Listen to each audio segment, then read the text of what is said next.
राम राम। कई बार ऐसे भक्त होते हैं जिनके लिए भगवान को भी अपने नियम बदलने पड़ते हैं। वो भक्त भक्ति में इतना खो जाते हैं कि भगवान को आकर उनको संभालना पड़ता है। ये घटना महाराष्ट्र की है। वहां एक गोरा कुम्हार नाम का व्यक्ति था। वो कार्य करता था कुम्हार का, क्योंकि वो बहुत ज्यादा गोरा था, इसलिए उसका नाम गोरा कुम्हार पड़ गया था। वो भगवान विट्ठल का परम भक्त था। भगवान विट्ठल भगवान बांके बिहारी जी का ही रूप है। वो हर समय विट्ठल विट्ठल विट्ठल विट्ठल विट्ठल करता रहता।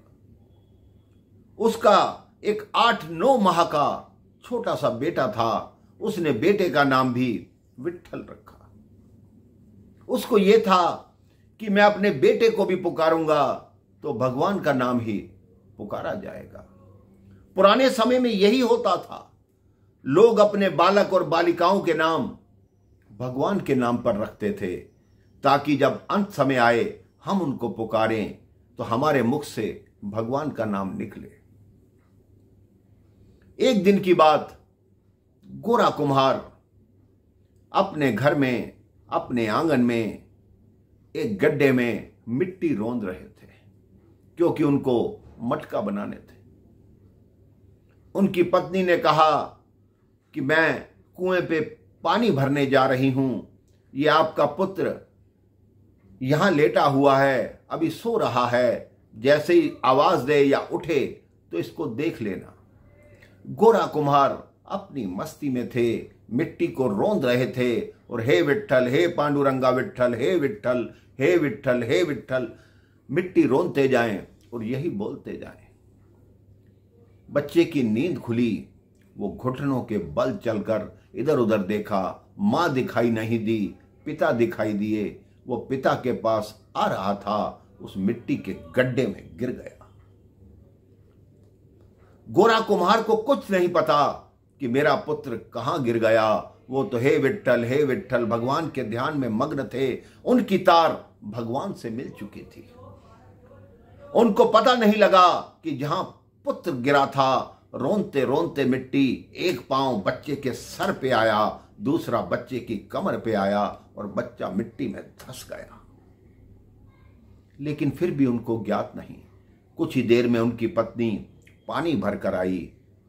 उसने देखा मेरा पुत्र कहां है। इधर उधर देखा, अंदर देखा, बाहर देखा तो कहीं दिखाई नहीं दिया। मिट्टी के गड्ढे में देखा तो पुत्र का एक वस्त्र दिखाई दिया। उसने मिट्टी हटाई और निकाला, लेकिन पुत्र अपनी श्वास दे चुका था।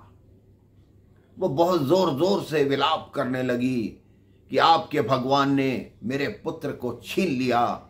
एकदम विट्ठल जी की तंद्रा टूटी, उनकी भक्ति टूटी। उस गोरा कुम्हार की जो विट्ठल के प्रति उन्होंने लगा रखी थी, वो एकदम बाहर आए कि ये क्या हो गया। उन्होंने कहा तुमने अपने पुत्र को रौंद डाला। तो गोरा कुम्हार ने भगवान विट्ठल के आगे हाथ जोड़े कि हे प्रभु, अगर इसकी आयु इतनी ही थी तो कोई बात नहीं, लेकिन आपने मेरे ऊपर कलंक लगा दिया। लोग यही कहेंगे कि मैंने अपने पुत्र को रौंद कर मार डाला। भगवान, मुझे और कुछ नहीं चाहिए। मैं नहीं कहता कि मेरे पुत्र को जीवित करो, लेकिन एक बात कहता हूं कि मेरे ऊपर यह कलंक न लगे कि मैंने अपने पुत्र को रौंद कर मारा। अगर इसकी मृत्यु ही लिखी थी तो किसी और तरीके से कर देते, लेकिन मेरे पैरों के नीचे इसको क्यों दिया? ना मुझे ज्ञात हुआ। मैं तो आपके ध्यान में था, मुझे आपके दर्शन हो रहे थे, फिर आपने ऐसा क्यों किया?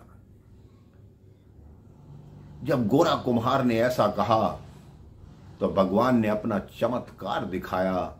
उसके पुत्र की श्वास लौट आई, उसका पुत्र रोने लगा।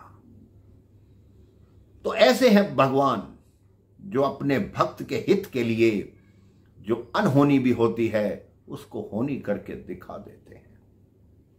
जो कार्य असंभव होता है उसको संभव कर देते हैं। क्योंकि गोरा कुमार की भक्ति सच्ची भक्ति थी, वो भगवान विट्ठल की भक्ति में लीन था, तो भगवान ने कहा ये कलंक तुम्हारे पे नहीं लगेगा, मेरे पे लगेगा, क्योंकि लोग कहेंगे कि विट्ठल की भक्ति में इसने अपने पुत्र को मार दिया। इसीलिए भगवान ने उसके पुत्र को पुनः जीवित किया, उसको पुनर्जीवन दिया। आप अपनी भक्ति को उस चरम सीमा तक ले जाइए जिससे आपका नाता भगवान से जुड़ सके, आपकी तार परमात्मा से मिल सके, आपका जीवन भी गोरा कुम्हार की तरह शुद्ध और पवित्र हो जाएगा। राम राम, जय श्री राम।